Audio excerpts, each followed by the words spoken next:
ఇయ్యలేడు. బతుకమ్మ పండుగ తెలంగాణ రాష్ట్ర ఆడబిడ్డల బతుకమ్మ పండుగ మన తాతలు, మన నాయనమ్మలు, మన అక్కలు, మన అమ్మలు, రజాకార్ ముండా కొడుకులు మన ఆడబిడ్డలని నిర్వస్త్రాలు చేసి బతుకమ్మ ఆడొద్దన్నా కూడా వాళ్ళ ప్రాణాలు అర్పించారు. కానీ బతుకమ్మ పండుగను ఆపలే. అది వంశ పారంపరంగా మన తెలంగాణ రాష్ట్రానికి అప్పచెప్పిన వీర మహిళలు.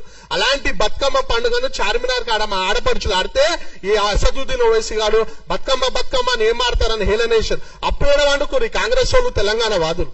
అరే నిన్నయాక మొన్న పొన్నం ప్రభాకర్ పైల్వాన్గిరి మోడల్ మాట్లాడతారు. హైదరాబాద్ లో మినిస్టర్ ఇన్ఛార్జ్ మంత్రి.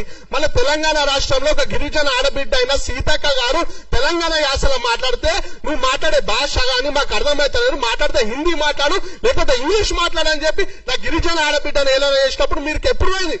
అప్పుడు లేవా మీ మొగతనం? కేవలం పవన్ కళ్యాణ్ అని ఒక వ్యక్తి వచ్చి తెలంగాణ గడ్డ మీద మీటింగ్ పెడితే తెలంగాణ అస్తిత్వానికి దోకనా? అరే తెలంగాణ అస్తిత్వం భాగ్యరెడ్డి వర్మ దానికంటే పెద్ద మనుషులు అందరూ కూడా త్యాగాలు చేసి నిర్మించిన అస్తిత్వం.